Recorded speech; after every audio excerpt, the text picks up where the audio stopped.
Welcome to my YouTube channel. Myself Ujjal Boro.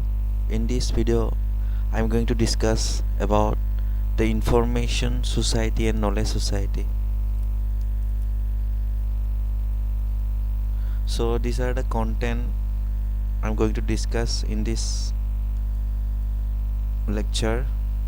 So first is the information and knowledge society, and then about information society, and then definitions about information society, different perception regarding the information society, factors determining the arrival of information society, and then definitions of knowledge society, a process to understand information society and knowledge societies, and characteristics of information society or knowledge society, and indicators of information society,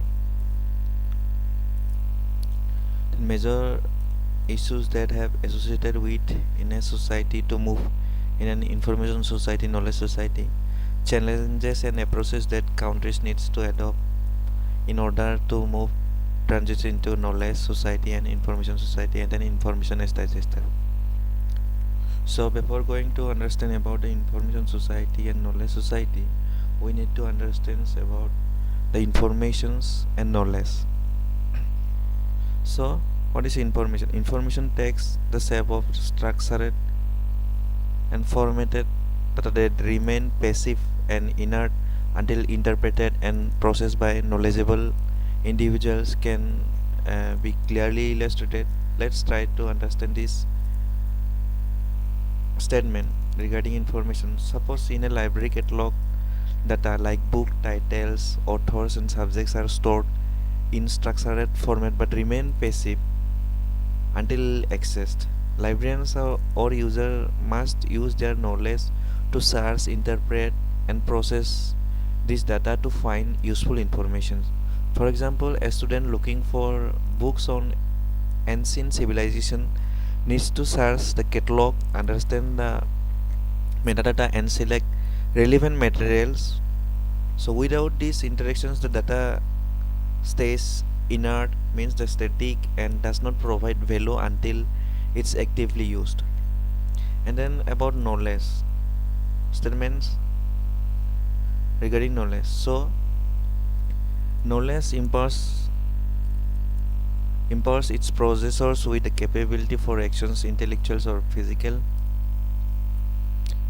So for example, a student researching climate change can use library resources to write a paper and engage in discussion, that is the intellectual actions, while a craft person might use books to learn new skills and build furnitures, that is the physical actions. So this empowerment stems from enhanced cognitive capabilities, allowing individuals to think critically, solve problems and apply knowledge effectively in real life situation.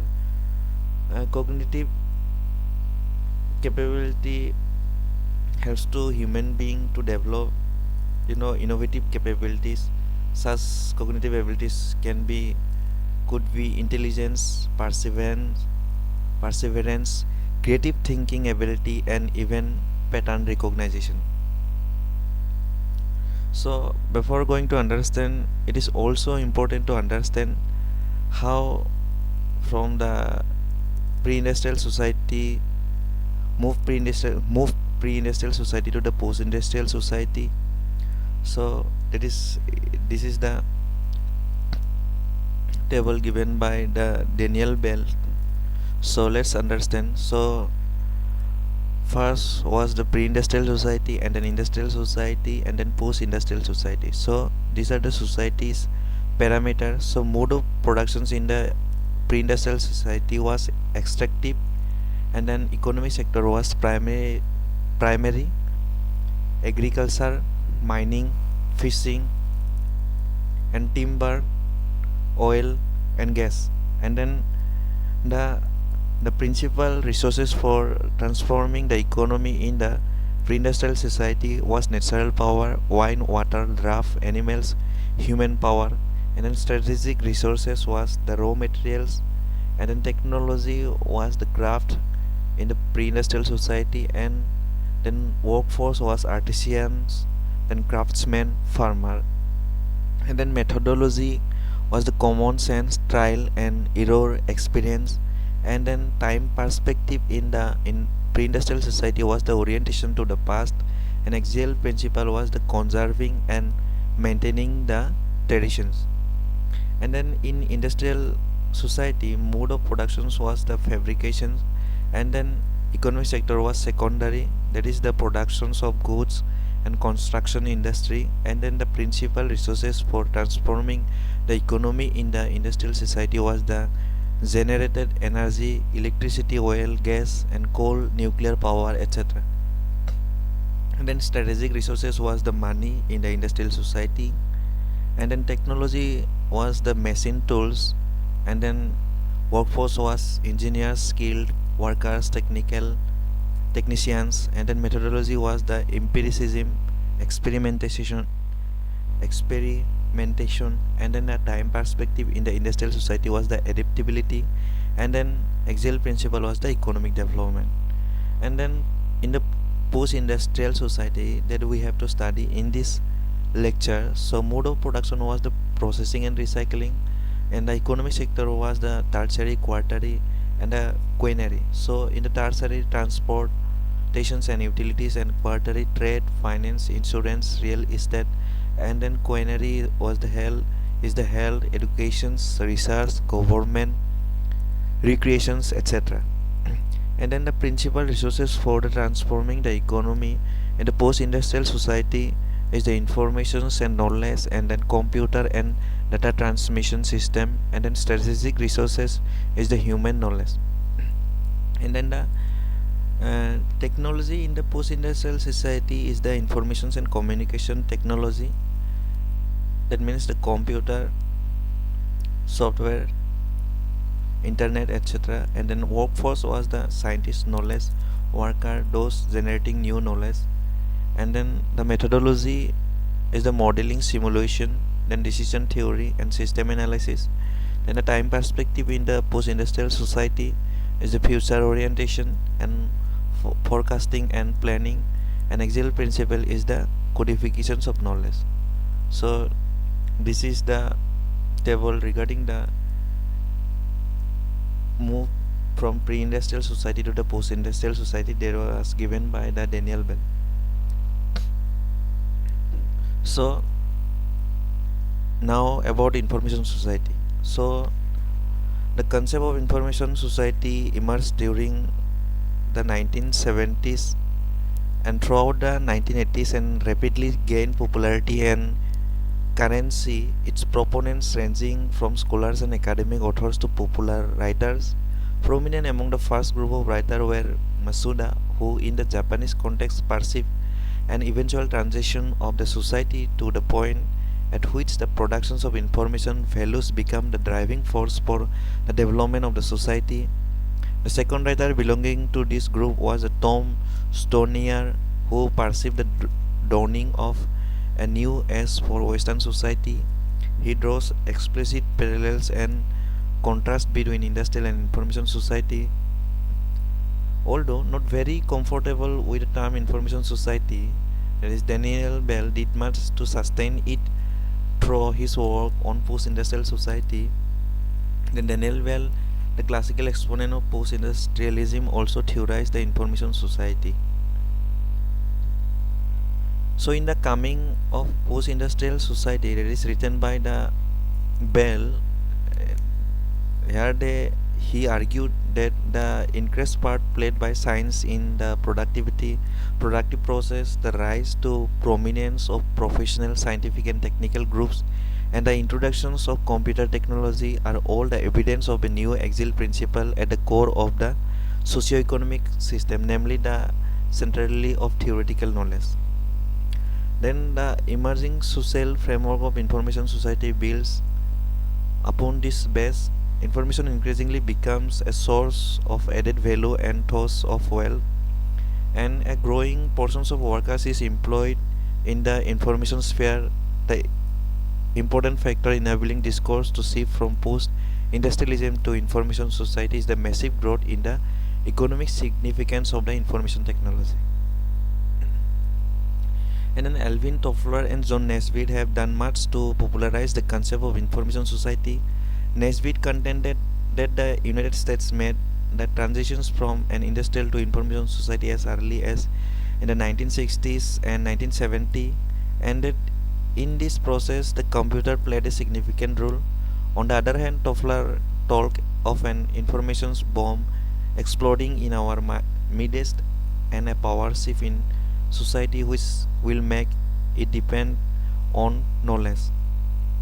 So and then so primarily information society primarily based on technological breakthroughs. The concept of the information society is fundamentally linked to significant technological breakthroughs stemming from advancement in information and communication technologies. So this society emerges as a direct consequences of several factors, that is the data explosion.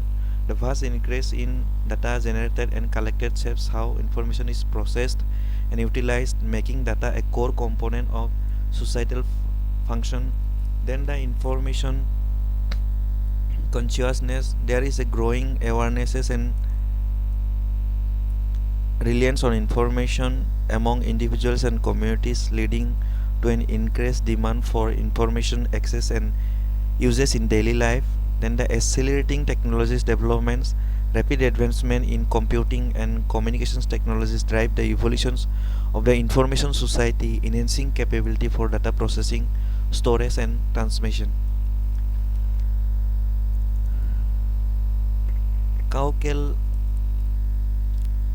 in 1987 further emphasized that a critical prerequisite for the information society is the establishment of a robust telecommunication based information service infrastructure. This infrastructure must develop to a point where a substantial number of users are connected to a comprehensive network, enabling widespread access of information.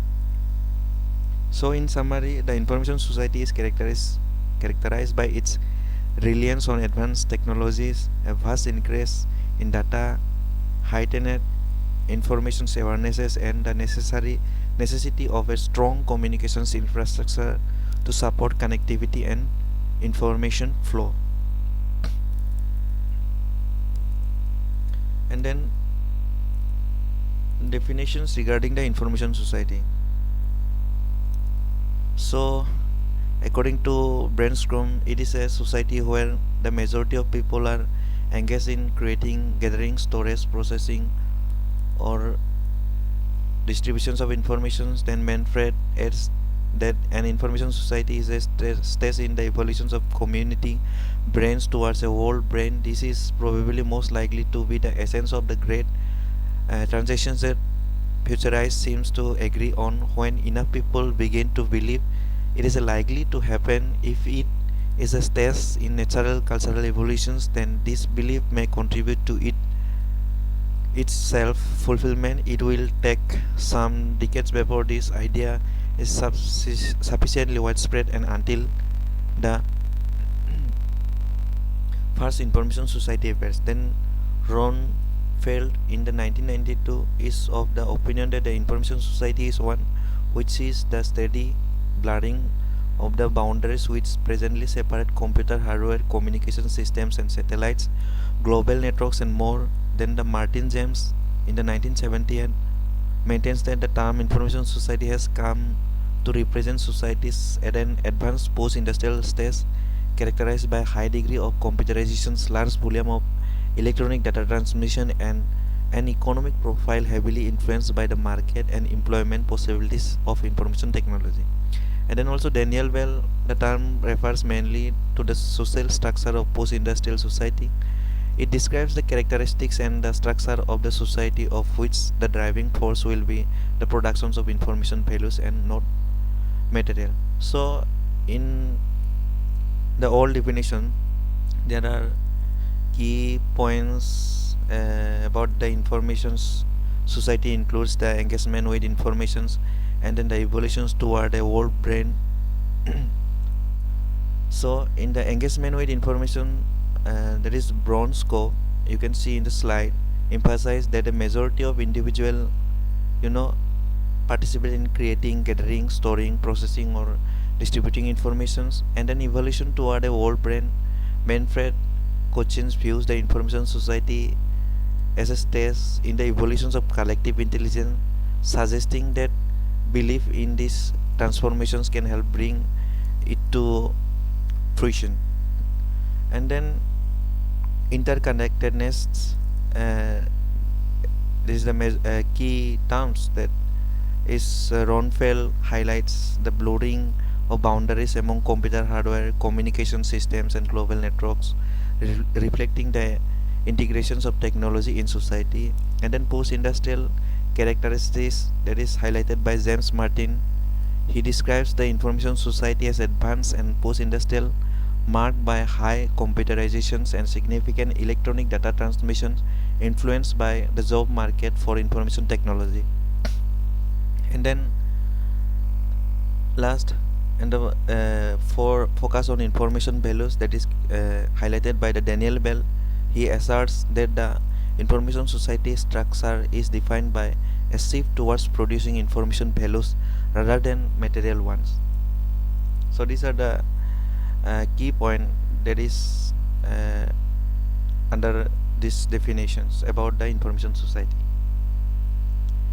And also different perception regarding the information society, that is given by the Webster, and presents 5 different perceptions of the information society on the basis of technological perception, economic perception, occupational perception, spatial perception, cultural perception. So that is given by the Webster. So technological perception, this perception lays emphasis upon the spectacular technological innovations, technological breakthroughs in information processing, storage, and transmission have led to the applications of information technology in virtually all the areas of society. Although information technology occupies a central role in all the literature on information society, this perspective emphasizes the technological infrastructure to the exclusions of other social, economic, and political attributes. And then economic perception. So some of the authors who write about information society point to the growth of the service sector in the industrialized nations and the decline of employment in manufacturing. For some of the authors, the dominant characteristics of an information society is the nature of its economy.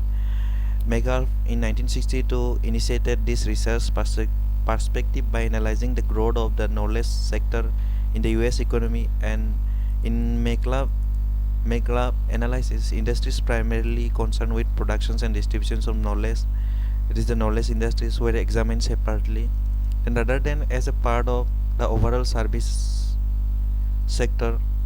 The knowledge industries included such areas as educational system, the media, and other communicative activities, libraries, and other information activities and research institutes. The contributions of this sector to the gross national product, that is GNP, was found to be significant. It was estimated at about 40% for the early 1960s and growing at a rate considerably higher than the industrial sector. McCullough concluded that knowledge industries would soon outpace the industrial sector, leading to the rise of a knowledge society. A similar conclusion was reached at about the same time in Japan, as Umesawa in 1963 predicted the rise of the spiritual industries over material and agricultural sector in economies that were more developed. These earlier studies distinguish knowledge or information sector from other economic sector. And then also the best known and often cited study on the emergence of information economy concept on these lines is the report from Mark Porat in 1997. So Porat began by defining information activities as including all resources consumed in producing, processing, and distributing information goods and services. He defined the primary information sector as including all those businesses involved in the exchange of information goods and services in the marketplace. That is the economic perception regarding the information society. And then occupational perception. Another popular measures of the emergence of an information society is the one that focuses on occupational sense. We will get later about the occupation or job. So the contention is that we have achieved an information society when the predominance of occupation is found in information. So that is to say, in information society, the number of people employed in occupations such as teachings, research and development and activities associated with creative industries, media, design, arts outnumbers those employed in factories. The main characteristics of these people is high level of education. The occupational definitions of information society is often combined within an economic measure. So that is the occupational perception. And then spatial perception. These perceptions of the information society has at its core the distinctive stresses on space. Here the major emphasis is on the information networks that connect locations and as a result have great effect on the organizations of time and space. This aspect has been considered as an index of information society in recent years. The centrality of information networks linking together locations within and in between towns, regions, nations and continents and indeed the entire world is an important consideration of spatial perspective. You know, in many writings, the technological basis of the information networks is emphasized because these networks provide the infrastructure that enables informations to be processed and distributed. These developments may lead to an emerging network society. The silent idea here is information circulating along electric highways. So there is the spatial perception, and then the cultural perception. So this perception focuses on how the abundance and accessibility of information alter in social values, behaviors and communications. In an information society, there is a shift towards greater information consumption, media influence and the cultural importance of knowledge sharing, which in turn shapes social norms and cultural trends. So these are the different perceptions regarding the information society according to Webster.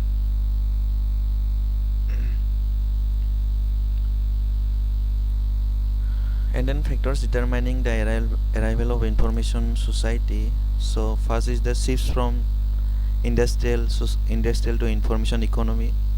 So in the industrial economy, capital was the primary strategic resources that I have already discussed in the second slide. Whereas in the information economy, information becomes the critical resources. And then telecommunication based infrastructure, there in the society there must be telecommunication based infrastructure that that is the determining factor that shows the arrival of information society. So the development of infrastructure focus on information services and telecommunications is essential, and the high degree of competition is important. It is the important factor for determining information society. This involves the widespread use of computers, large-scale electronic data transmissions, and the employment of information technology. And then rapid and convenient access to information is also a factors determining the arrival of information society. The information society is characterized by the swift and seamless delivery of necessary informations becoming a norm. So this is the factors determining the arrival of information society. And then definitions of knowledge society. So according to Daniel Bell, knowledge society that organizes itself around knowledge in the interest of social control and the management of innovations and change.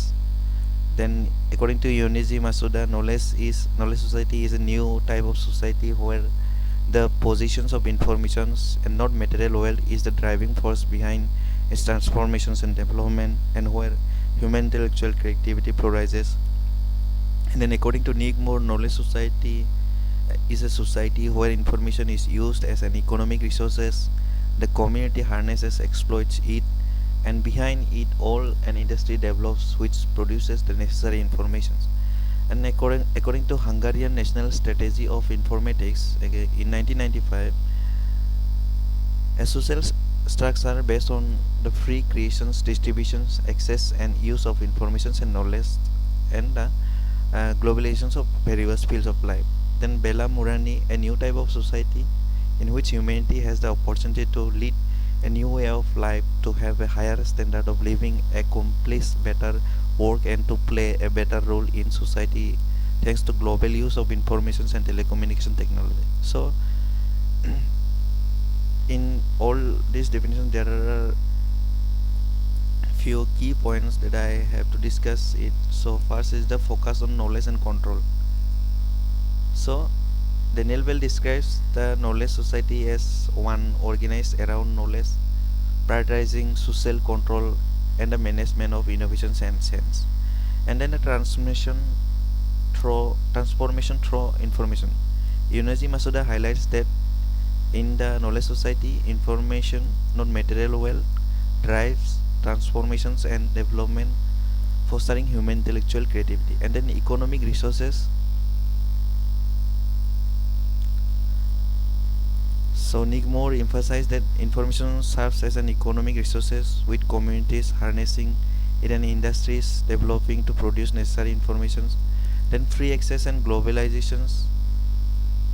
The Hungarian national strategy of informatics stresses the importance of creating a social structure that promotes free creations, distributions, access, and use of information, facilitating globalization across various life sectors. And then enhanced quality of life. Bella Murani points out that this new society enables individuals to achieve a better quality of life, improved work capabilities, and enhanced roles in society through the global use of information and telecommunication technology. So together, these points illustrate the transformative role of information and knowledge in shaping social structure, economic systems, and individual opportunities in information society.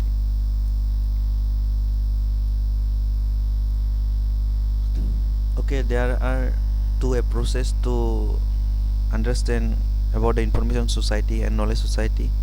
So, first approach views information society as new development paradigm or model that looks at technology as causal and neutral factor in the social order and as a driving force in economic development.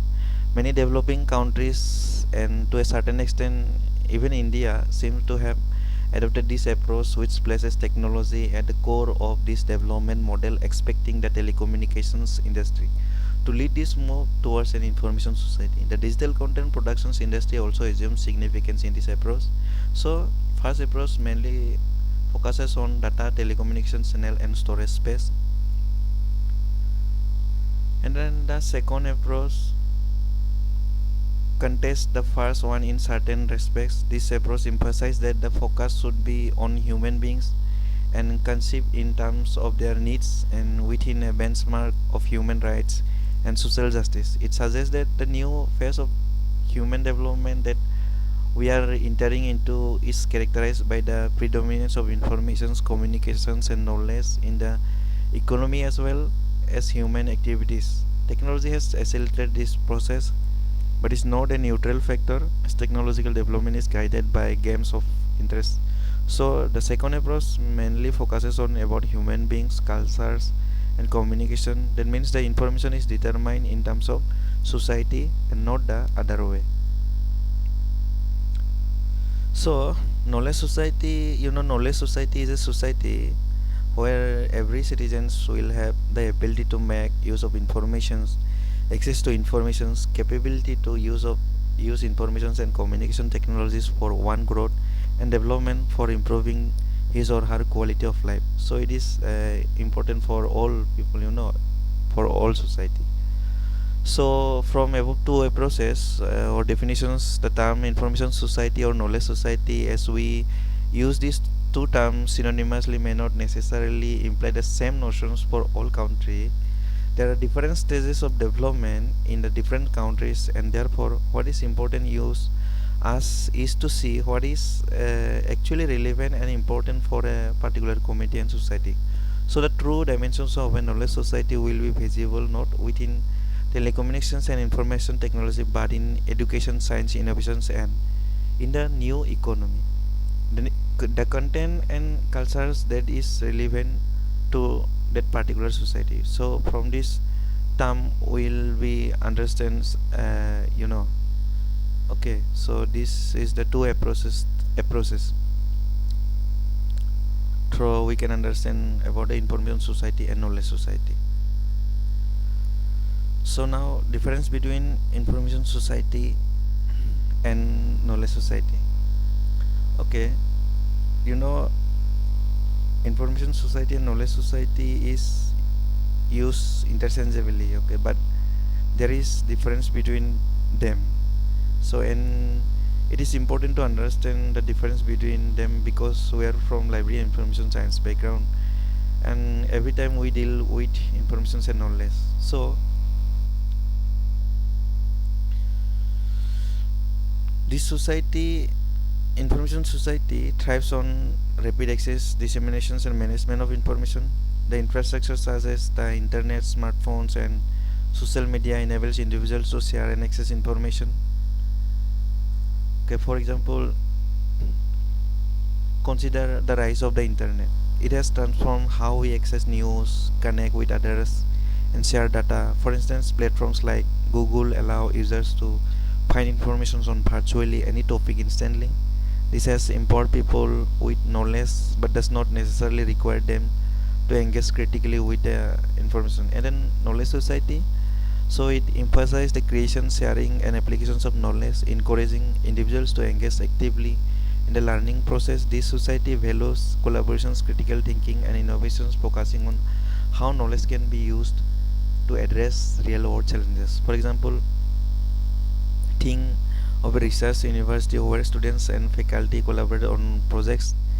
They not only gather information but also analyze it, generate new insights, and apply their findings to solve uh, pressing issues.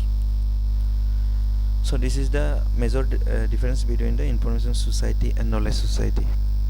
So and then this information society concentrates on the infrastructure and accessibility of information, emphasizing the role of technology in the disseminations and management of data. And then in knowledge society incorporates social, cultural, economic, political, and institutional transformations, fostering a more holistic and pluralistic view.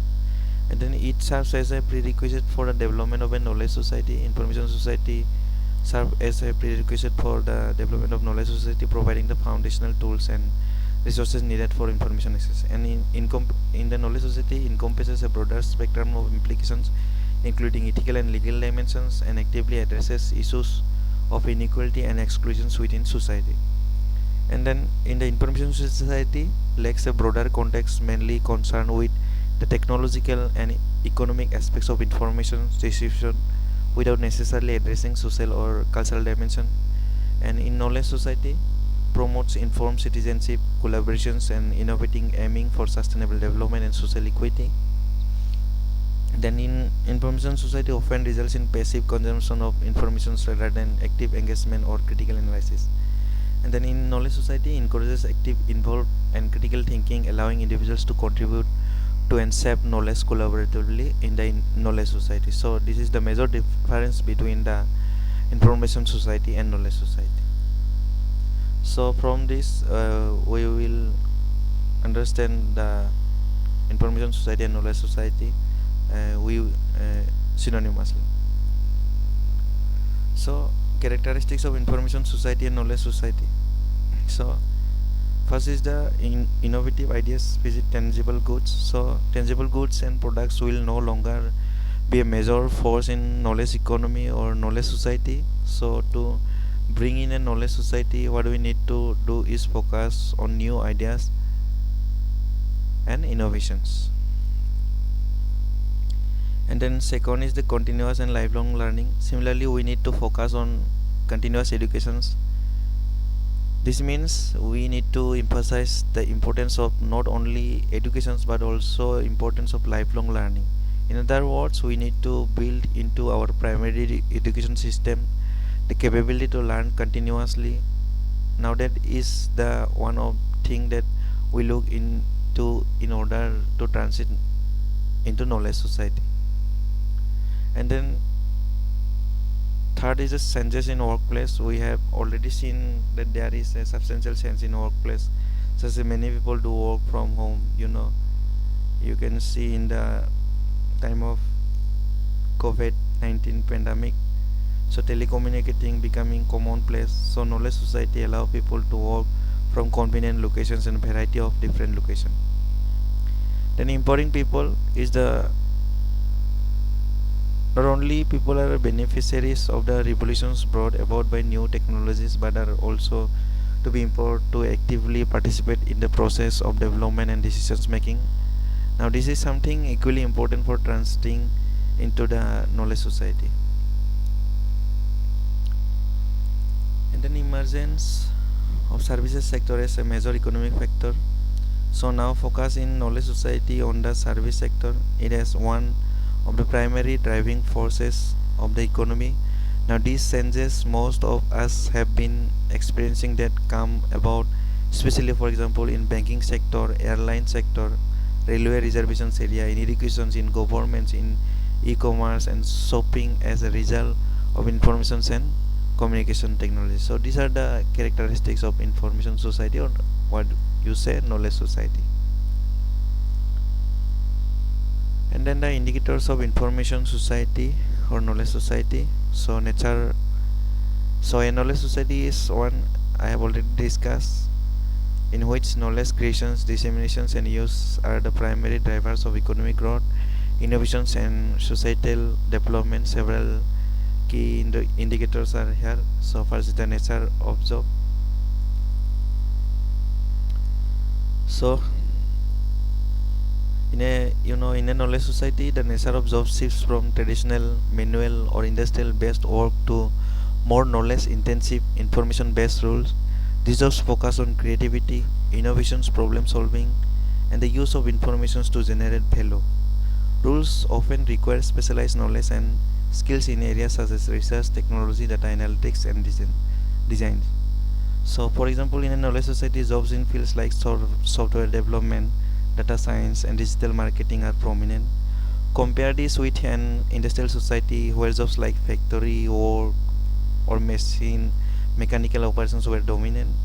So knowledge-based jobs leverages information and technology to drive innovations and efficiency. Then the resource and technology.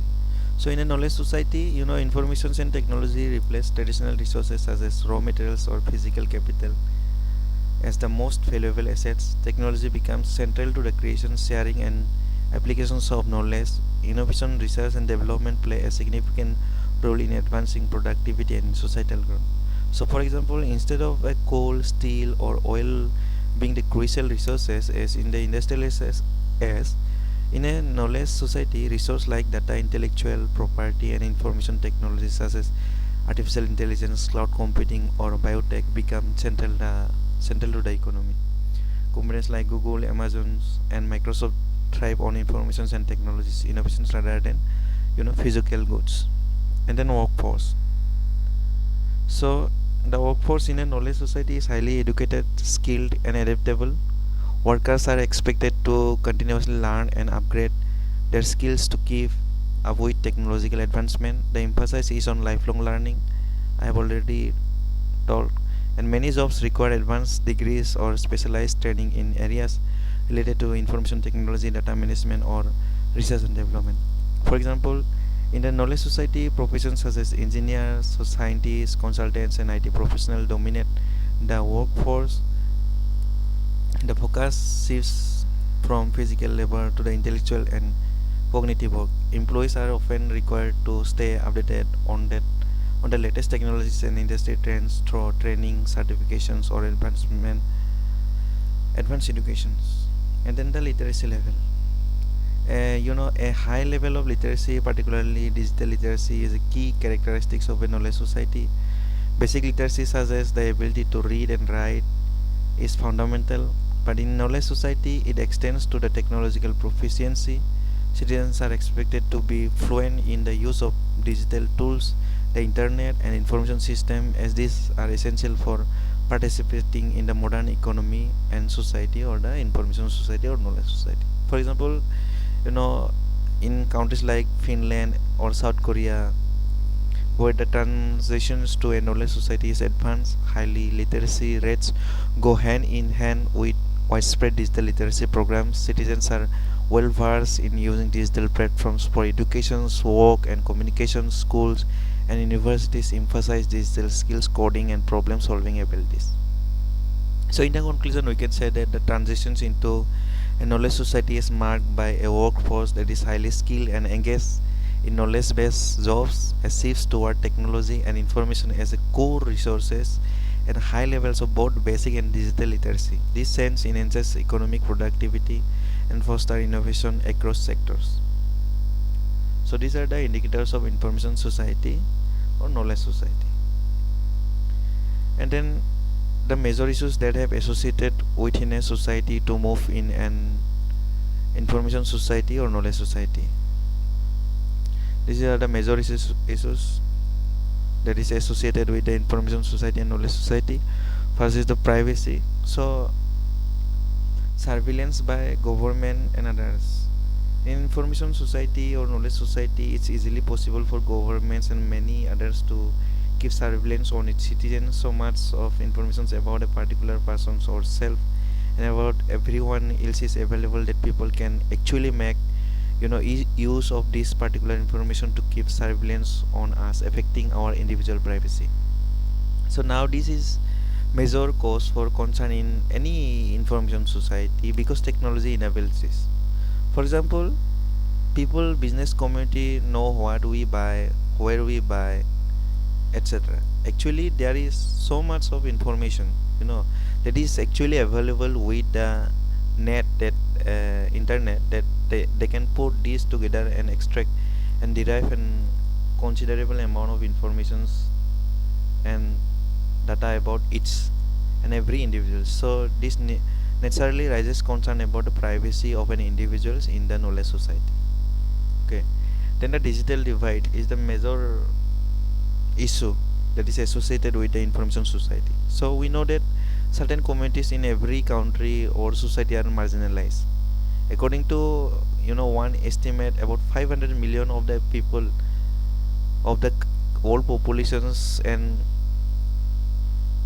4 by 3 by 4 of these people live in developing countries are not benefiting from the knowledge, resources, and services of libraries and other information system. Now this should be a major cause for concern because from the importance of knowledge society, the true knowledge society is something where equitable access to information and every citizen should benefit equally access.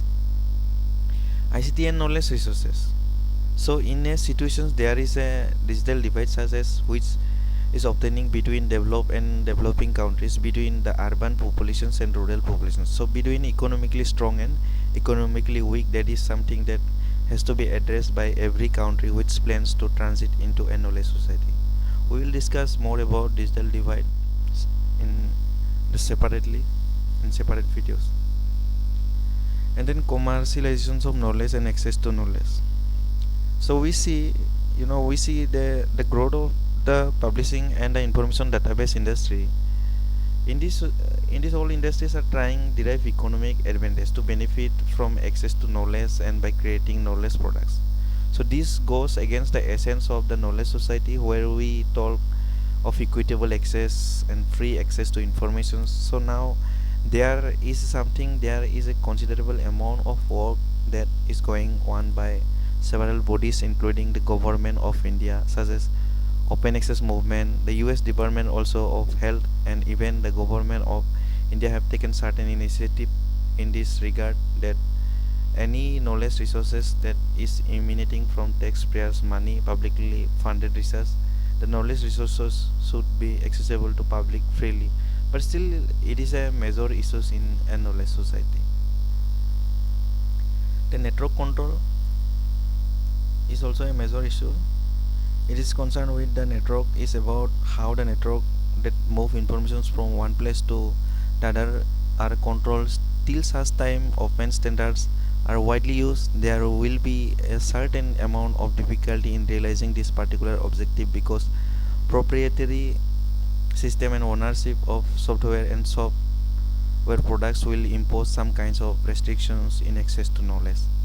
So there are also very important issues which relate to intellectual property, copyright, and related issues. And then information overload. There is a so much of information, especially on the web, that in a knowledge society people have to find ways and means by which they can search the quality and reliability of informations. For everything available on net may not be really good quality information or reliable information. So these are the major issues that is associated with the information society and knowledge society.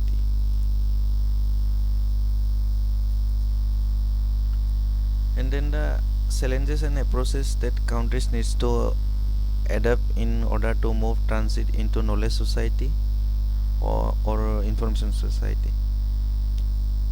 So first is the national information policy. So most important requirement will be to every country to have well defined national information policy. So a national information policy is nothing but it is a framework or set of regulations created by a government to guide the management, distributions and protections of information within a country. It ensures that citizens have access to necessary information, protects sensitive data and supports the creations of a robust information society. For example, in India, the Right to Information Act serves as a part of national information policy. It allows citizens to request information from government bodies, promoting transparency and accountability in governments.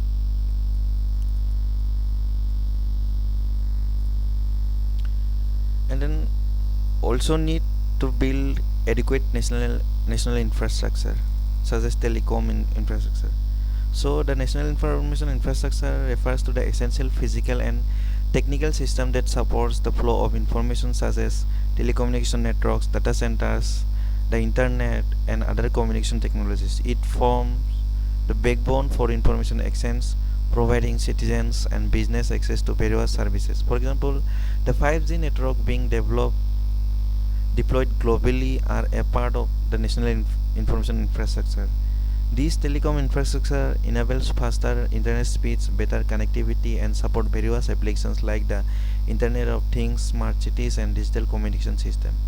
And then the IPR, that is the intellectual property rights and the related issues. So country need to be put in place right pitches of required legislation into practice.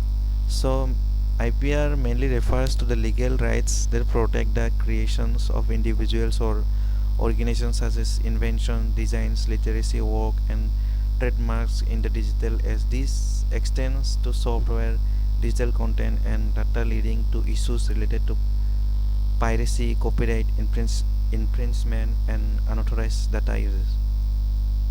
For example, the rise of online music streaming platform, that is the Spotify, has led to significant issues regarding the protection of artists' rights, ensuring that creators receive compensation for their digital content and controlling piracy are key IPR concerns in information society. And then digital content creation. So if people have to benefit from a knowledge society, it is very important the content fulfill needs and requirement of the society is available on the network. For example, content should be in regional languages and script on the net which is understandable to common society. So it is important to every educational institutions to create institutional repository through this common citizens can able to access reliable and required information. So digital content creation mainly refers to the productions of digital materials such as articles, blogs, videos, online courses, software and more, which are consumed over the internet. So with increasing internet uses, digital content creation has become a vital part of economies, influencing culture, educations and entertainment. For example, platforms like YouTube or TikTok enable users to create, distribute digital content globally. The creators generate income through views and advertising, while digital content policies govern how this content is protected and monetized. So this is the challenges and approaches that is associated with the knowledge society. So okay, so and then last but not the least, that is the information as digester. So what is information as? So the information as also, it is also known as the digital as or computer as. This refers to the period in human history when the economy, society and culture become heavily dependent on the creation, distribution and use of information, largely facilitated by digital technology and the internet. In this era, information is a key resource similar to how physical capital and labor were in previous ages like the industrial age that I have discussed. So, so people engagement with information for development.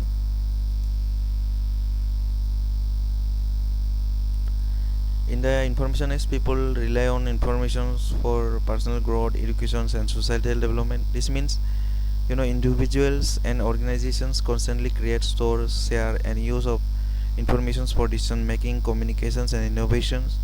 Information becomes crucial not only for business but also for education, health, governance, and day-to-day activities.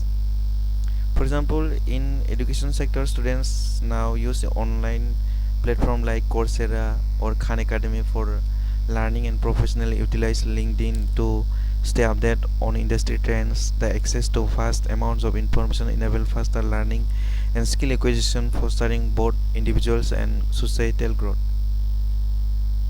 And then information creations information is engaged with information creation, storage, dissemination, and use through using ICT. So the information age is characterized by the widespread use of information and communication technology, which enables the efficient creation, storage, and dissemination of vast amounts of data and information. This includes everything from writing blogs and coding software to storing data in cloud services and sharing it across global digital platforms.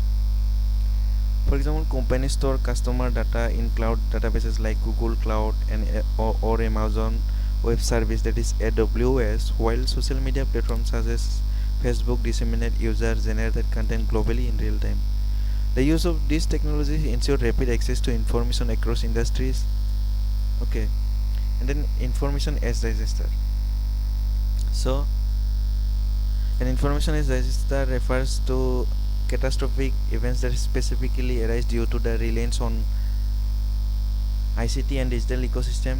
These disasters are often rooted in the vulnerabilities that come with widespread digitization, and their impact can be devastating on an individual, organizational, or even societal level.